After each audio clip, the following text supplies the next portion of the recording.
నేను ప్రధానంగా మీకు ఇంకొక పాయింట్ కూడా చెప్తా ఉన్నాను.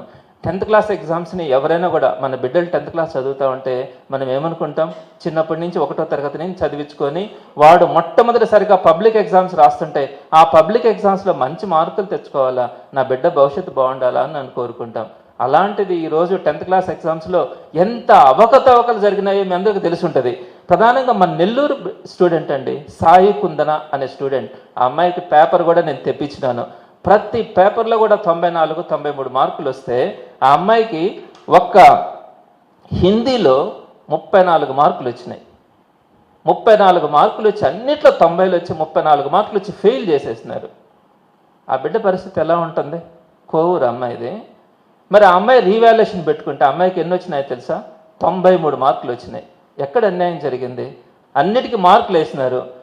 టోటల్స్ వేసేటప్పుడు ఒక 4-5 పేజీల్లో ఉండే టోటల్స్ వేసేసి వాటిల్ని 34 మార్కులు వేసి ఆ బిడ్డను 550 మార్కులకు పైగా వచ్చినటువంటి బిడ్డని ఫెయిల్ చేస్తే ఆ తల్లిదండ్రులు కానీ ఆ బిడ్డ కానీ రీవాల్యుయేషన్ మార్క్స్ వచ్చిన ఆ ఒక్క నెల రోజుల పాటు ఎంత వేదన చెందుంటారో మీకు అర్థమవుతుందా? అలానే ఇంకొక అమ్మాయి బుర్రా సుశీంద్ర రెడ్డి, వీళ్ళు మ్యాథమెటిక్స్లో 32 మార్కులు వేసినారు. అన్నిటికీ మంచి మార్కులు వచ్చినాయి, 85-90 మార్కులు వచ్చినాయి. 32 మార్కులు వేసి ఫెయిల్ చేసినారు. మరలా పాపం వాళ్ళు 1000 రూపాయలు కట్టుకొని రీవాల్యుయేషన్కి అప్లై చేసుకుంటే 70 మార్కులు వేసినారు. అయినా కూడా వాడు సాటిస్ఫై కాకుండా ఆ పేపర్ తెప్పించుకుంటే వాళ్ళు వేసిన మార్కులు కూడితేనే 78 మార్కులు ఉన్నాయి. మీరు మొదటిసారి వేసిందే 78 వేసేసారు, కానీ కౌంటింగ్ చేసేటప్పుడు 32 వేశారు. మరలా రీవాల్యుయేషన్కి పెట్టి రీకౌంటింగ్కి పెడితే 70 వేశారు. మరలా మళ్ళీ లెటర్ పేపర్ తెప్పించుకొని చూస్తే 78 మార్కులు ఉన్నాయి. మళ్ళీ మూడోసారి మళ్ళీ 75 మార్కులు వేసినారు. ఎక్కడ సాధ్యమవుతాయి? ఈ విధంగా ప్రతి బిడ్డ కూడా చేసుకోవాలంటే ఇంకొకటి, గంగిరెడ్డి మోక్షిత, కడప ప్రొద్దుటూరుకు సంబంధించి అన్ని సబ్జెక్టుల్లో 90 మార్కులు. ఒక్క సోషల్ స్టడీస్లో 21 మార్కులు వేసి ఫెయిల్ చేస్తే ఆ బిడ్డ మళ్ళా ఈ రీవాల్యుయేషన్కి పెట్టుకుంటే 84 మార్కులు వచ్చినాయి. ఏం చేసినారు?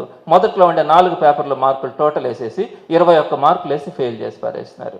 అన్ని కౌంటింగ్ వాళ్ళు వేసిన మార్కులను అన్ని కూడుకుంటే కూడా మళ్ళీ కొత్తగా కొట్టేసినట్లు కూడా ఏమంటలా, ఆ కూడికల్లో కూడా 84 మార్కులు వచ్చి ఆ బిడ్డ ఈరోజు 540 మార్కులు తెచ్చుకునేది. ఈఎంఐని ఫెయిల్ చేసినారు. ప్రతిదీ కూడా. ఇంకొక స్టూడెంటు వైష్ణవి అనే స్టూడెంటు 73 మార్కులు వేసినారు. పాపం ఆ అమ్మాయికి 90 మార్కులు వస్తాయని చెప్పి ఎక్స్పెక్ట్ చేసి పేపర్ తెప్పిస్తే మనం జనరల్గా మామూలుగా వాళ్ళు ఇచ్చిన ఆన్సర్స్ని చూస్తే కూడా 84 మార్కులు, మినిమం 84 మార్కులు వస్తున్నాయి. ఈ విధంగా అనేకమైనటువంటి స్టూడెంట్స్ పేపర్లు మార్కులు తెప్పిస్తే ఒక్కొక్క స్టూడెంట్కి సంబంధించి అరణ్య రోదనగా ఉంది రోజు పిల్లకాయలది. 90 మార్కులు, 80 మార్కులు వచ్చిన పిల్లకాయలకి 30 మార్కులు, 20 మార్కులు, 4 పేపర్లు రుద్దడం, 5 పేపర్లు రుద్దడం, మిగతా పేజీలు రుద్దకుండా పోవడం, ఫెయిల్ చేసేయడం. ఇట్లాంటి పరిస్థితి ఎప్పుడు చూడాలా మనం? ఇటు టీచర్ల విషయంలో కానీ, విద్యార్థుల విషయంలో కానీ, వ్యవస్థ విషయంలో కానీ ఎక్కడా కూడా ఇట్లాంటివి చూడాల. జగన్మోహన్ రెడ్డి గారు ఏం చేస్తున్నారండి? బిడ్డలు చక్కగా ఉండాలని మంచి యూనిఫాము, షూస్, పుస్తకాలు, టెక్స్ట్ బుక్స్, డిక్షనరీ, వారికి కావాల్సినటువంటి ప్రతిదీ కూడా కిట్టు లెక్కనిచ్చినారు. ఆ కిట్టు మీద జగన్మోహన్ రెడ్డి బొమ్మ వేసుకున్నాడు అన్నది పెద్ద ఆవేదన అంటే వీళ్ళకి. అంత ఆలోచన మీకు ఎందుకు రాలే? 14 సంవత్సరాల ముఖ్యమంత్రిగా ఉండి ఆ బిడ్డలకు మంచినీళ్ళు ఇవ్వాలన్న ఆలోచన ఎందుకు రాలే? జగన్మోహన్ రెడ్డి గారు వచ్చిన తర్వాత RO అసిస్టెంట్స్ పెట్టినారు కదా. ఆడబిడ్డలు ఎక్కడికో వెళ్ళి బాత్రూమ్కి పోతా ఉండే పరిస్థితుల్లో మహిళా టీచర్స్, మీకు ఎందుకు ఆలోచన రాలా? గతంలో వాష్రూమ్స్ కట్టించాలని ఎక్సలెంట్ వాష్రూమ్స్ జగన్మోహన్ రెడ్డి గారు కట్టించినారే. పిల్లలు హై క్లాస్ ఫెసిలిటీస్ ఉండాలని మంచి ఇంటర్నేషనల్ స్కూల్స్లో ఉండేలాగా IFP ప్యానల్ బోర్డ్స్, ₹1,00,000 పైన ఉండే బోర్డ్స్ పెట్టించినాడే. ప్రతి స్కూల్ని అందంగా తీర్చిదిద్దినాడే. ప్రతి బిడ్డకి చక్కగా భోజనం పెట్టాలని ఆ మిడ్ డే మీల్స్ పెట్టినారే. ప్రతి బిడ్డని కూలికి పంపించకూడదు, స్కూల్కి పంపించాలని సంవత్సరానికి ₹15,000 తల్లికి వందనం ఇచ్చినాడే. అంతకుముందు అరాకొరా ఫీజు రియంబర్స్మెంట్ ఇస్తుంటే ఫుల్ ఫీజు రియంబర్స్మెంట్ సిస్టమ్ అని తీసుకొని వచ్చి full fee reimbursement ఇచ్చినాడే. Vasathi Deevena ఖర్చుల కింద ఇచ్చినారే. ఎందుక మీరు జగన్మోహన్ రెడ్డిని విమర్శిస్తూ ఉన్నారు? ఈరోజు మీరు తీసుకొచ్చినటువంటి వ్యవస్థ ఏంటి? ఎందుకు ఈ తప్పులు జరిగినాయో తెలుసా? ఎగ్జామినేషన్ సిస్టంలో మామూలుగా అయితే ఒక సబ్జెక్టుని రుద్దడానికి 10 రోజులు టైం ఇస్తారు. ఈ 10 రోజుల లోపల ఎగ్జామినేషన్ని వాల్యుయేషన్ చేయించండి అంటారు. కానీ వీళ్ళు టార్గెట్లు పెట్టి 6 రోజుల లోపలనే వాల్యుయేషన్ ఒక్కొక్క సబ్జెక్టు పూర్తి కావాలా అని చెప్పి 40 పేపర్లు రుద్దాల్సిన టీచర్ల దగ్గర రోజుకి 80 పేపర్లు రుద్దించి రోజుకి చీకటి పడినా కూడా పేపర్లో రుద్దాడు పెట్టి పొమ్మని చెప్తే వాళ్ళు ఎక్కడ రుద్దినారో ఏం చేసినారో తెలియకుండా పిల్లల జీవితాలను నాశనం చేసినటువంటి పరిస్థితి మీ రికార్డుల కోసం ఈరోజు మనకు కనపడతా ఉంది. సో ఇట్లాంటి పరిస్థితుల్లో ఈరోజు మనకి ఎడ్యుకేషన్ సిస్టమ్ ఉంది. మేము అభ్యర్థిస్తా ఉన్నాం, టీచర్స్కి సంబంధించి ఎస్జిటీలకు సంబంధించి మాన్యువల్ కౌన్సిలింగ్ పెట్టాలా.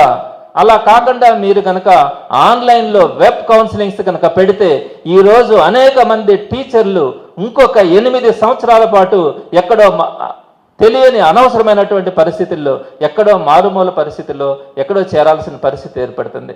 కాబట్టి ఇమీడియట్గా ఏదైతే ఉందో మీరు ఎస్జిటీలకు అంతా 1,20,000 మంది ఎస్జిటీలకు సంబంధించి మీరు మాన్యువల్ కౌన్సిలింగ్ నిర్వహించాలని, అలానే 10th క్లాస్ ఎగ్జామ్స్ కూడా ఒక్కసారి మీరు అన్నింటినీ కూడా పేపర్లన్నింటినీ ఆ హెచ్ఎం పోర్టల్కి పంపించి ఏ బిడ్డ అయితే అన్యాయానికి గురిందో ఆ బిడ్డకు సంబంధించి మరలా 1,000 రూపాయలు కట్టించుకోకుండా రీవాల్యుయేషన్ చేసి మార్క్స్ వాళ్ళకి యాడ్ చేయించమని వైఎస్ఆర్సీపీ తరఫున డిమాండ్ చేస్తా ఉన్నాం.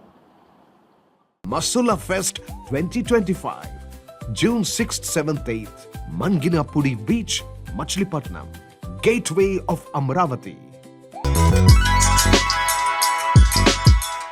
Hi Nilor, please subscribe to N3 TV.